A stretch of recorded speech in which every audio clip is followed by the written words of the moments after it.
Oh, I look bad. Still look bad. I wish I had my pixie ears. Where's my pixie ears? I've looked in there. Hi, welcome to The Witch in the Woods, and today I'm going to talk about fairies and elves as our ancestors saw them. Do we really understand these creatures? Well, this is something I would like to address in this video.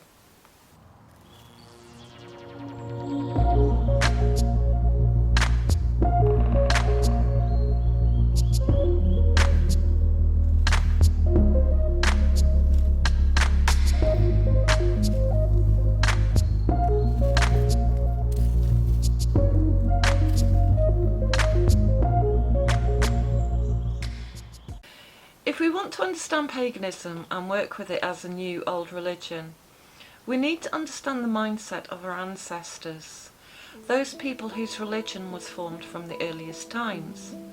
We may not be able to discern or agree on what was the religion of our earliest Neolithic ancestors, though we could hazard a guess. But from the Bronze and Iron Age we begin to have historical stories left to us. From the 18th century, people like the Brothers Grimm and other folklorists felt it imperative to record and preserve some of those tales for posterity. And maybe it is up to us to keep these stories alive, and in their original and unadulterated, undisneyfied form. We call these fairy tales, but who or what are the fairies? And do we really understand them? Many people may think that the fairies are a weak and sugary concept, something spoon-fed to children, and something that should have no place in our modern, unsuperstitious and greater intellectual society. We, in our arrogance, feel we have discovered all of the secrets of the universe, and have them labelled, classified and boxed onto little index cards, somewhere in a giant computer mind, that we have created to deal with all the questions of the universe that could ever be asked. And fairies, quite simply, did not fit any scientific category. However, if you have ever used Google, you may understand how vast knowledge is not always accessible wisdom. So we've inherited foolish concepts of diminutive creatures with voices like silver bells and little gossamer wings. But the fact is, no one mentioned these little winged beings until the saccharine Victorians, with all things whitewashed and sugar-coated, claimed these tales and made them fit only for children, cleaning many of them up of all that once been bawdy, adult or dark.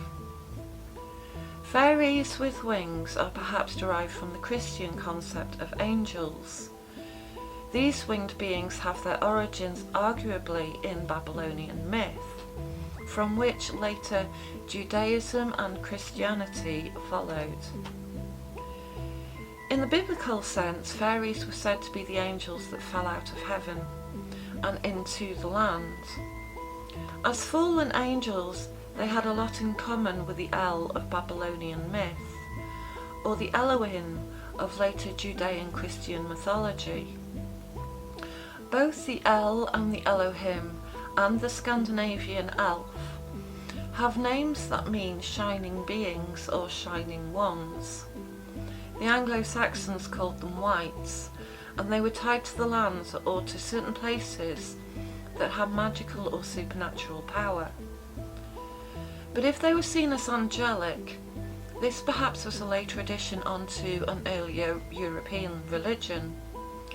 If anything, the idea of these beings as earth angels can be accurate, but brings with it a great deal of Christian gossamer and glitter that was never originally of the fairy kind.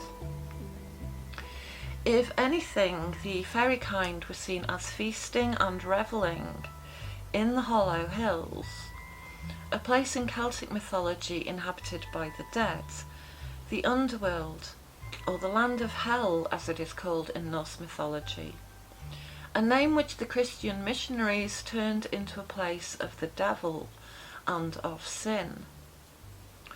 So even though Christianity tried to convert people away from an indigenous European religion, Ironically, it preserved much of that religion in its own teachings.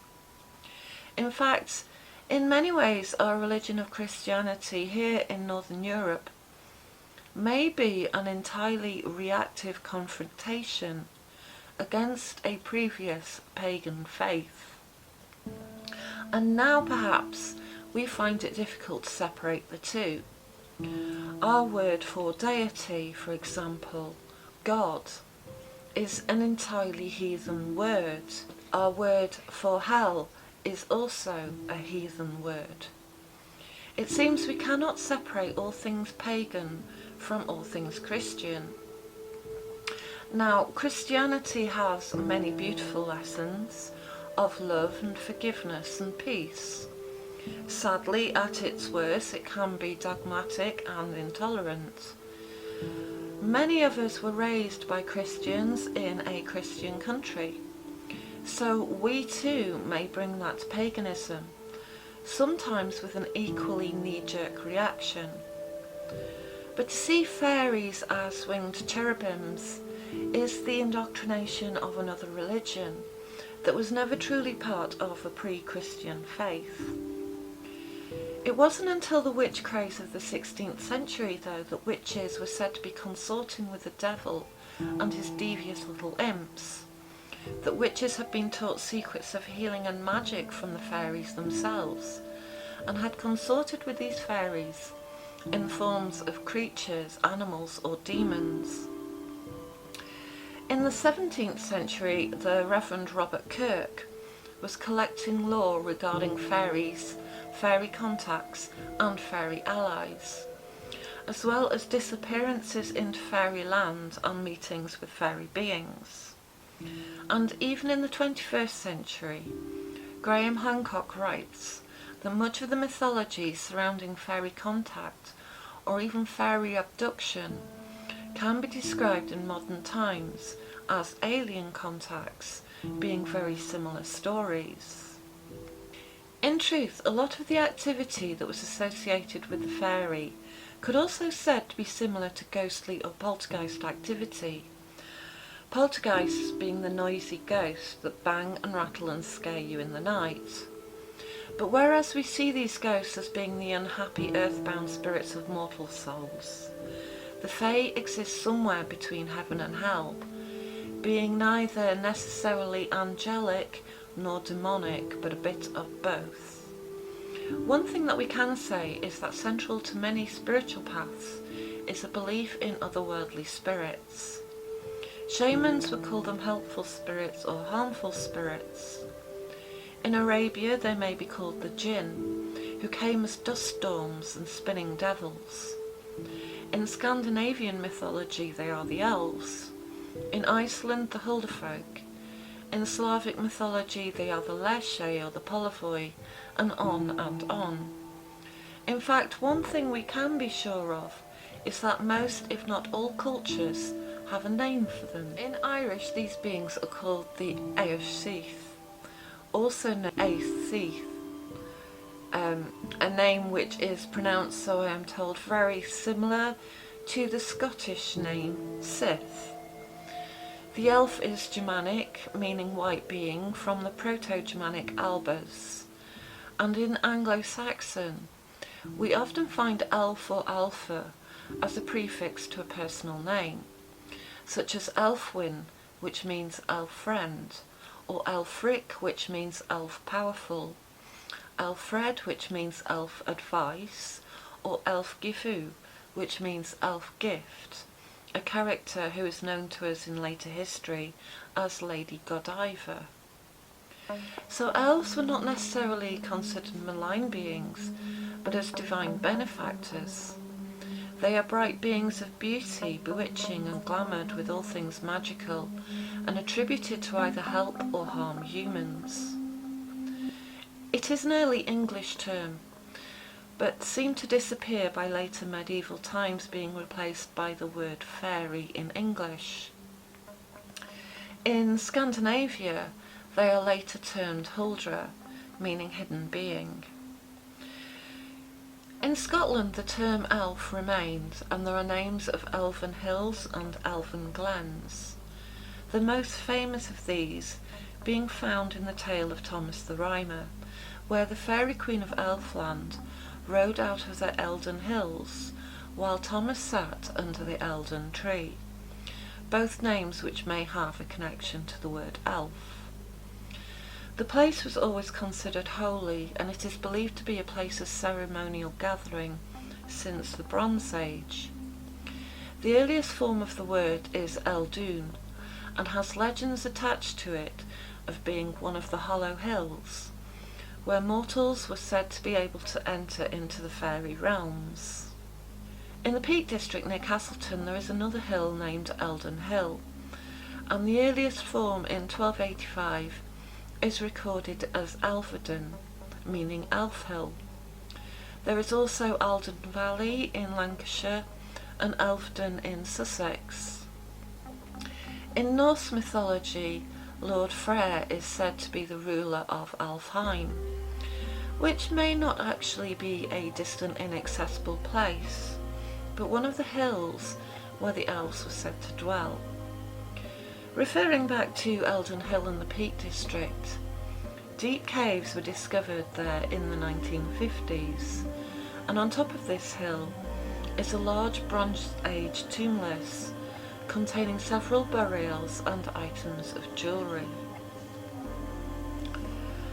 Elves were not only thought to be spirits of nature, but ancestors of once human origin, but now divine guardians. In the Isle of Man, the Manx people will tell you that they are descended from the fairies, and as ancestors, elves were able to offer help and advice to mortals. They were said to dwell alongside humans but be invisible, inhabiting another dimension. They are often accused of seducing or abducting humans away to Elfland. In the Scottish fairy ballad of Tam Lin is a mortal stolen away for 7 years to Elfland by the Queen of Elfland, and Jonnet must steal him back to be the father of her child. Half human and half elven children were quite common, and it was said that a child who had no mortal father, much like Merlin and also Christ, would possess magical and intuitive skills.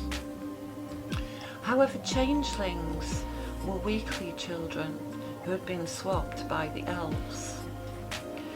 The elves could also be associated with deception, bewildering and confusion. In The Sickness of Cuchulainn, a story from the Ulster cycle, Cuchulainn is taken to his sickbed for insulting fairy women, and only recovers when he promises to right the wrong and give them military aid. Stabbing pains were also attributed to elves, and these were called elf shots, and many Anglo-Saxon charms seek to protect and deal with elf illness. Lacnunga was such a charm, using 9 herbs and 9 charms whispered over the body, and imploring the help of Woden in a phrase intended to invoke sympathetic magic. Snorri Sturluson perhaps tried to reconcile this notion of elves as both harmful and helpful by classifying them into 3 branches. The, excuse my pronunciation, the Lossalfur, or light elves, the Dokalfur, or dark elves, and the Svartalfur, or black elves. Although his writings may be influenced by Christianity, this categorization into 3 would not necessarily fit any mould of heaven and hell, and this has confused many a scholar, including Tolkien, in trying to place them neatly into a Christian worldview. Tolkien reconciled this by placing the dark elves as beings of twilight. This threefold path is a theme of Thomas the Rhymer too, where the Queen of Elfland tells Thomas to see 3 roads before him. One road is beset with thorns, and is the path to heaven. One road is broad, but is the path to hell, and the 3rd road is the road to fair Elfland. Perhaps our ancestors never saw things as diametric opposites, as Christians do, but as three worlds, containing the potential of a union, creating a third option, or the birth of a new direction. Elves were also associated with magic of seidr, or in Old English sidn or sidsa. Volvers would often go to barrow mounds to wake and talk to the dead, and in Celtic mythology we have legends of sacred kings as sleeping guardians, often associated with hills or mounds, and available to call on for otherworldly help. Sometimes they would even bestow magical talents upon people who slept on their mounds, like the gift of poetry. Sacrifices to the elves were often made at midwinter. In Sweden, pagans would smear the blood of a bull on a mound thought to be inhabited by elves. Some superstitions regarding protection from elves include the elf cross, which today we call the pentagram, or otherwise silver crosses, which were equal armed crosses carved on a silver disc or plate, and these were to be forged over 3 evenings from 9 inherited sources of silver. However, the elves and the gods were often linked. So were the elves considered gods. The term Asir ok Alpha was a poetic formula to invite the blessing of either the god or the elves. The sun itself was known as the elf disk, referring to the elves as the shining ones, beings of beauty and power. It is no doubt that our ancestors considered these beings both almighty and frightening. To be on their good side then was of great importance. To not offend the elves is something even today practiced by Icelanders. Instead, they would offer them homes and gifts, and would ask their advice and take heed of their warnings. This animistic worldview would greatly benefit our society and world today if we actually believed in the revenge of the guardians of nature, how carefully we would think before wreaking destruction and havoc. Our world undoubtedly is very tame compared to that of our ancestors, for generally we will rarely venture into the wilds at night. Instead, we sit by our TVs and nest into complacency. But there aren't many of us who doesn't feel a little apprehensive if alone in the woods or on the moors or by a fairy hill after the sun goes down. Maybe it is then that we can once again sense these invisible beings once said to have lived with us side by side. Hope you enjoyed that. I hope you got something from that. The discussion of elves and fairies is one of my favourite subjects and something I'd like to talk about more in the future.